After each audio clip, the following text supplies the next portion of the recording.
India சுதந்திரம் பெற்றதன் அடையாளமாக பிரதமர் நேருவால் டெல்லியில் ஏற்றப்பட்டு பட்டொளி வீசி பறந்த முதல் தேசிய கொடி வேலூர் மாவட்டம் குடியாத்தத்தில் தயாரிக்கப்பட்டது. அதனை பற்றி விவரிக்கிறது இந்த தொகுப்பு.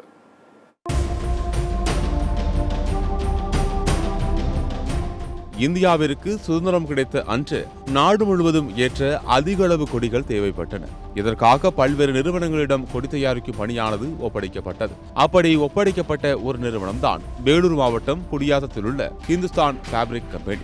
1932 ஆண்டு முதல் 10 ஆண்டுகள் குடியாத்தம் நகரமன்ற தலைவராக இருந்தவர் காங்கிரஸ் பிரமுகர் பிச்சனூர் கோட்டா ஆர் வெங்கடாச்சலம். இவர்தான் இந்துஸ்தான் ஃபேப்ரிக் நிறுவனத்தின் உரிமையாளர். அந்த நிறுவனம் தான் தென்னிந்தியாவிலேயே முதலாவதாக ஸ்கிரீன் பிரிண்டிங் மூலம் பட்டு துணியில் வெளிநாட்டு தொழில்நுட்பத்தில் டிசைன்களை பிரிண்ட் செய்து விற்பனைக்கு அனுப்பி வைத்தது. இக்காலகட்டத்தில் இந்தியா தனது சுதந்திரத்தை நெருங்கி வந்திருந்தது.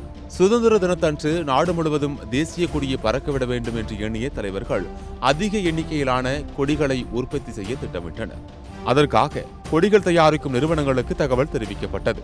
இத்தகவலை குடியாத்தத்தில் இருக்கக்கூடிய வெங்கடாச்சலத்திற்கு அகமதாபாத்தில் இருந்த தொழில்வெளி நண்பரான ஜசானி தெரிவித்தார். தேசிய கொடியை உற்பத்தி செய்ய மனமகிழ்ச்சியுடன் முன்வந்தார் வெங்கடாச்சலம். தேசிய கொடி என்பது குடியாத்தம் நகரில் தயாரிக்கப்பட்டவை என்ற ஒரு மிகப்பெரிய பெருமைமிக்க ஒரு செய்தி.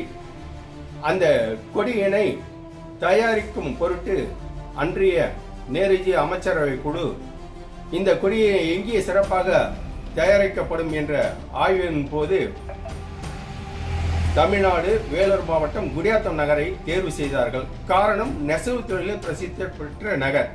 இந்த நகரில் ஒப்பந்தம் செய்து கொள்ள அந்த குழுவினரை அனுப்பி வைத்ததன் பேரிலே இங்கே வெங்கடாதல செட்டியார் என்ற ஒரு தொழிலதிபர் அதற்கு தேர்வு செய்யப்பட்டு அவர் மூலமாக 1 மில்லியன் கொடி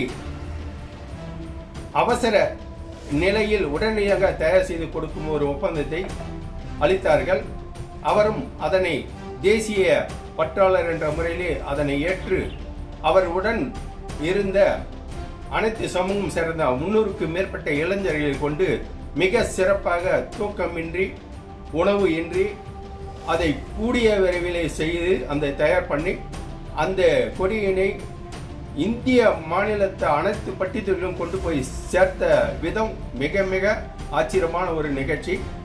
இவ்வாறு அவர் செய்ததற்காக மத்திய அரசு நேரு அமைச்சரவை நேரு தனிப்பட்ட முறையிலே அவருக்கு வாழ்த்துக்கள் தெரிவித்து கடிதம் ஒன்றை அனுப்பினார்.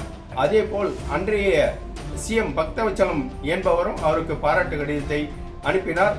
இதெல்லாம் நாங்கள் காணும்போது மிக மிக எங்களுக்கு மகிழ்ச்சியான ஒரு செய்தி. அவர் தயாரித்து அனுப்பிய கொடி தில்லி செங்கோட்டையில் ஏற்றுவதற்கு தேர்வு செய்யப்பட்டது. இதனை அடுத்து சுதந்திர தினத்து அன்று ஏற்றுவதற்காக சிறிய பெரிய அளவு என 1 கோடி கொடியை தயாரித்து அனுப்புமாறு வெங்கடாச்சலத்திற்கு தகவல் தெரிவிக்கப்பட்டது. மத்திய அரசின் உயரதிகாரி ஒருவர் குடியாத்தம் வந்து இந்துஸ்தான் ஃபேப்ரிக் நிறுவனத்துடன் இதற்கான ஒப்பந்தம் செய்து கொண்டார்.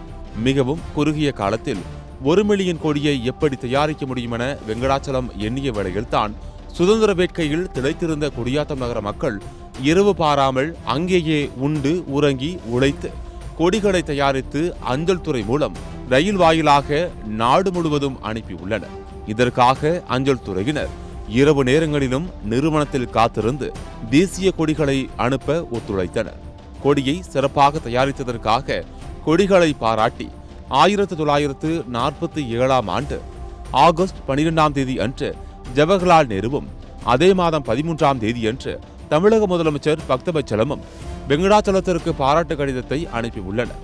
அந்த கடிதங்களை வெங்கடாச்சலத்தின் குடும்பத்தினர் இன்றளவும் பொக்கிஷம் போல பாதுகாத்து வருகின்றனர். அந்த கொடி டெல்லி செங்கோட்டையிலும் சென்னை செயின்ட் ஜார்ஜ் கோட்டையிலும் முதல்ல ஏற்றப்பட்டது.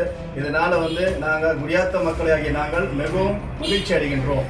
1947 ஆண்டு ஆகஸ்ட் 15 சுதந்திர தினத்தில் டெல்லி செங்கோட்டையில் முதல் தேசிய கொடியாக அந்த கொடி ஏற்றப்பட்டது. மேலும் சென்னை செயின்ட் ஜார்ஜ் கோட்டையில் ஏற்றப்பட்ட 2வது கொடியானது வளாகத்தில் உள்ள தொல்லியல் ஆய்வுத்துறை அருங்காட்சியகத்தில் 2ஆம் தளத்தில் குளிரூட்டப்பட்ட அறையில் தற்போது வரை பாதுகாக்கப்பட்டு வருகின்றது. மேலும் 1948 ஆண்டு ஜனவரி 30ஆம் தேதி மகாத்மா காந்தி உயிரிழந்த போது அவரது உருவம் பொறித்த 10 லட்சம் கொடிகளை தயாரித்து நாடு முழுவதும் அனுப்பி வைக்குமாறு இதே நிறுவனத்திற்கு ஜவஹர்லால் நேரு ஆர்டர் வழங்கினார். காந்தியின் உருவம் பொறித்த கொடியை தயாரித்து அனுப்பியதற்காக மகாத்மா காந்தியின் மனைவி கஸ்தூரிபாய் காந்தி, அவரது மகன் தேவதாஸ் காந்தி இருவரும் கொடியாத்தம் வந்து வெங்கடாச்சலத்தை பாராட்டிவிட்டு சென்றனர். இந்த வரலாற்று சிறப்புமிக்க நிகழ்வில் தேசிய கொடியை முதலில் தயாரித்து தந்த கொடியாத்தம் நகரம் பெருமை அடைவதுடன் வேலூர் மாவட்ட மக்களும் மகிழ்ச்சி அடைவதாக தெரிவிக்கின்றனர் அப்பகுதி மக்கள். சத்தியம் தொலைக்காட்சியின் செய்திகளுக்காக வேலூர் மாவட்ட செய்தியாளர் பிரீத் குமாருடன் சத்தியம் தொலைக்காட்சியின் செய்திக்குழு.